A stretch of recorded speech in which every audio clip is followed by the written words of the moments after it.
welcome to online mathematics answer classes. Now discuss about theorem point 6.3 triangle chapter name exercise 6.3 class 10th standard first. Now read the statement. देखिए if in two triangle, अगर कोई दो triangles दे रखे हैं, first हम क्या कर लेते हैं, दो ट्रायंगल्स ड्रा कर लेते हैं. जैसे कोई भी दो ट्रायंगल्स, सपोज एक ट्रायंगल हमारे पास ए बी ले लेते हैं, सेकंड ट्रायंगल हम जैसे डी ई एफ ले लेते हैं. Corresponding angle are equal, given क्या है, साथ साथ में निकालते चले जाओ, जो जो दे रखा है उसको साथ साथ में निकालते चले जाओ.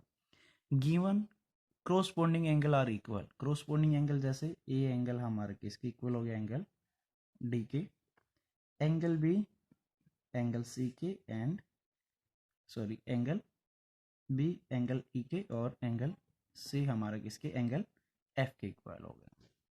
Then their corresponding sides are in the same ratio, और तब अगर उसकी क्रॉसपोंडिंग साइड रेशो क्या हो, सेम हो, hence the two triangle are similar, तब क्या करना है हमने, वो ट्रायंगल की सिमिलरिटी हमने दिखानी है. यानी कि हम यहाँ पे क्राइटेरिया जैसे एंगल हमारे पास गिवन है और क्रॉसपोंडिंग साइड का रेशो लेके हमने ट्रायंगल्स को सिमिलर दिखाना है. टू प्रूव में हमने क्या करना है, टू प्रूव के अंदर हमने दिखाना है इसकी क्रॉसपोंडिंग जो साइड है, जैसे A B upon D E के क्रॉसपोंडिंग है इसका रेशो, और ए सी अपॉन जैसे डी एफ के हैं, और बी सी अपॉन जैसे ई एफ के. अगर हम ये रेशो प्रोपोर्शनल में इक्वल दिखा दें और उसकी हेल्प से ट्रायंगल को सिमिलर प्रूव कर दें, तो ये क्राइटेरिया हमारा आ जाएगा एंगल का, यानी कि एंगल से ट्रायंगल क्या हो जाएंगी, सिमिलर हो जाएंगे. प्रूफ के अंदर सॉरी प्रूफ करने से पहले हम कंस्ट्रक्शन कर लेते हैं. कंस्ट्रक्शन क्यों करें, क्योंकि प्रूफ करने से पहले हम कंस्ट्रक्शन कर लेते हैं.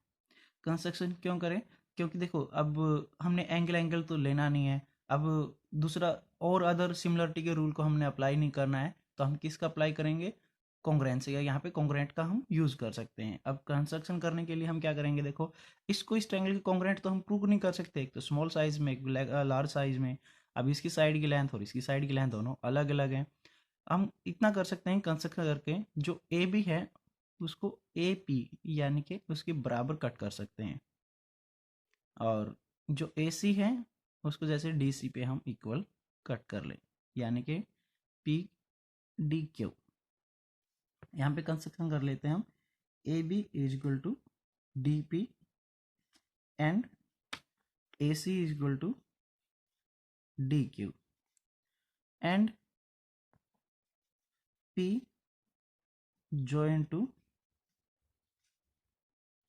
क्यू. पी को किसके ज्वाइन करवा देते हैं, क्यू के ज्वाइन करवा देते हैं. पी जब क्यू के ज्वाइन हो जाएगा, अब इसको प्रूफ के अंदर काम करते हैं.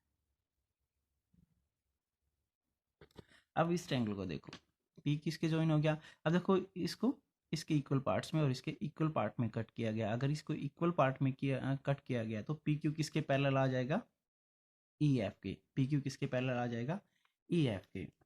तो by BPT basic proportional theorem, basic proportional theorem के अकॉर्डिंग हम क्या कह सकते हैं, D P upon D E बोल सकते हैं कि डी पी के अपॉन में कंप्लीट हम ऐसा ले सकते हैं बेसिक प्रोपोर्शनल थ्योरम के अकॉर्डिंग, और D Q upon D F, यहाँ पे क्या होगा, पी क्यू किसके पैरेलल हो जाएगी, ई एफ पे. यहाँ तक समझ में आ रहा है, आगे चलते हैं.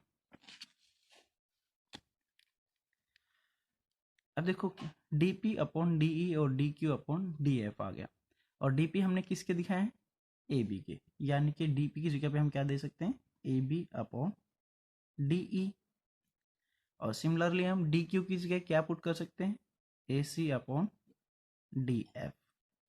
अब देखो हमारी दो साइडें, ये साइड किसके प्रोपोर्शनल आ गई, इस साइड के प्रोपोर्शनल में आ गई, और ये जो साइड है ए सी किसके प्रोपोर्शनल में चलेगी, डी एफ के प्रोपोर्शनल में होगी। यहाँ तक समझ में आ गया। अब हमें बचा कि बी सी को ई एफ के प्रोपोर्शनल करना है। तो सिमिलरली हम क्या कर सकते हैं, अनदर टू लाइन्स ले सकते हैं। सिमिलरली हम यहाँ पे दिखा सकते हैं,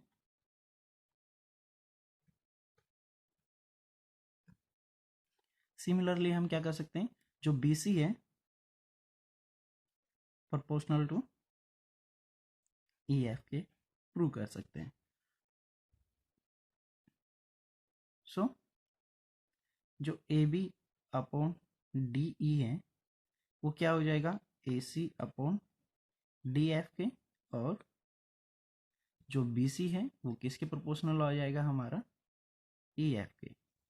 अब अगर ये साइड रेशियो प्रोपोर्शनल आ गया तो बाय ये क्या हो जाएंगी, ट्रायंगल ए बी सी किसके प्रोपोर्शनल हो जाएगी, ट्रायंगल डी ई एफ के। किसके प्रोपोर्शनल में आ जाएगी ये, डी ई एफ के। पॉइंट समझ में आया, ओके।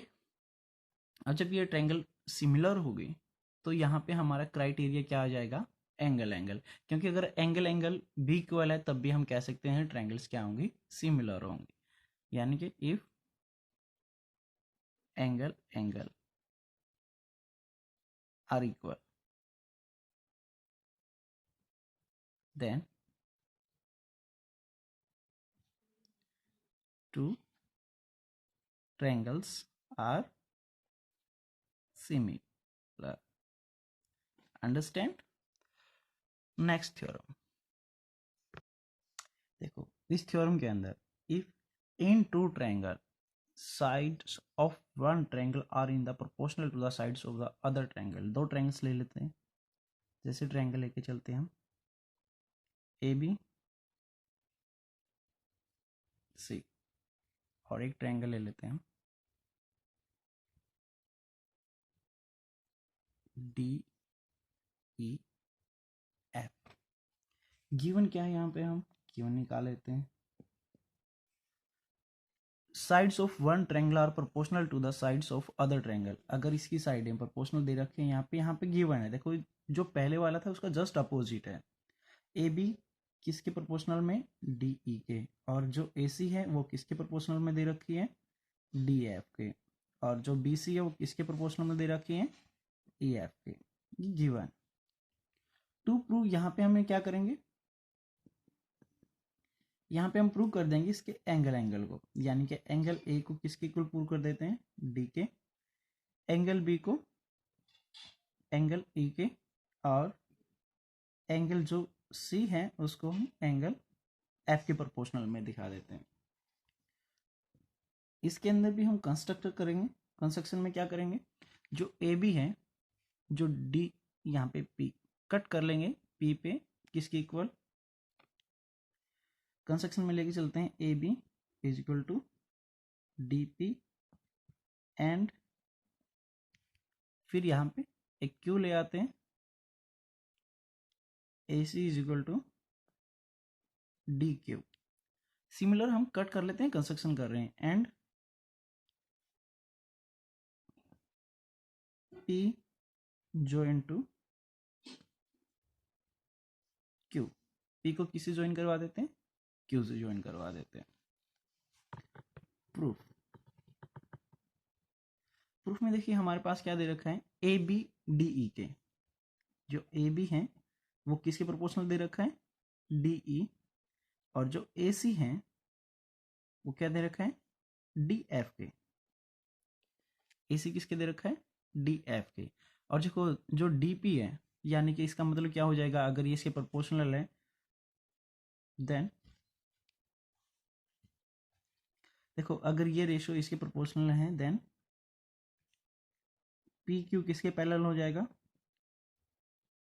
ई एफ के। अगर ये पैरेलल है तो जो एंगल पी है वो एंगल ई के हो जाएगा, एंगल ई के इक्वल हो गया, क्योंकि ये कौन सा एंगल है, corresponding, corresponding angle. Corresponding angle होने की वजह से इक्वल हो जाएंगे। अब अगर ये क्रॉसपोंडिंग एंगल P किसके E के इक्वल है, तो यहाँ पे हम कह सकते हैं एंगल जो Q है वो किसके इक्वल हो जाएगा, F के। Q किसके इक्वल हो जाएगा, F के। ये भी कौन से एंगल हो गए, क्रॉसपोंडिंग एंगल।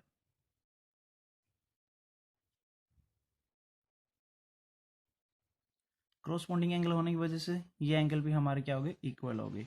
और जब हम कह चुके हैं ये एंगल, यानी कि ये साइड इस साइड के इक्वल कट की है और ये साइड इस साइड के इक्वल कट की है, तो जो एंगल हमारा बी है वो एंगल पी और एंगल हमारा ई क्या हो गया, इक्वल हो गया। सो एंगल जो सी है वो एंगल क्यू और एंगल एफ वो इक्वल हो गए। अब अगर ये एंगल इक्वल हो गए, देखो ये ट्रायंगल हमने क्या किया, इसकी साइड प्रोपोर्शनल इक्वल दे रखे हैं। अगर साइड रेशो प्रोपोर्शनल इक्वल दे रखे हैं तो ये ट्रायंगल इस ट्रायंगल के सिमिलर हो जाएगी। अगर ये ट्रायंगल इस ट्रायंगल के सिमिलर हो जाएगी तो एंगल ए किसकी इक्वल हो जाएगा, एंगल डी के। एंगल ए किसकी इक्वल हो जाएगा, एंगल डी के। हमने क्या दिखाना था, सभी एंगल इक्वल। तो यहाँ पे ले लेते हैं equation first, second and third by equation first, second and third, angle A is equal to angle D, angle B is equal to angle E and angle C is equal to angle F। Hence prove. और ये कौन सा criteria आ गया, side side side. अगर यहाँ से हमने कौन सा क्राइटेरिया मिल जाएगा, साइड साइड साइड, यानी कि साइड के रेशो अगर प्रोपोर्शनल में है तब भी ट्रायंगल क्या हो जाएंगी, सिमिलर हो जाएंगी। ओके स्टूडेंट, आपको समझ में आई। ऐसी और क्लासेस समझने के लिए चैनल को सब्सक्राइब कीजिए, लाइक कीजिए, शेयर कीजिए। अगर कोई डाउट्स हैं, कोई प्रॉब्लम्स हैं, कोई क्यूरीज हैं, कमेंट्स बॉक्स में जाके आप कमेंट कीजिए।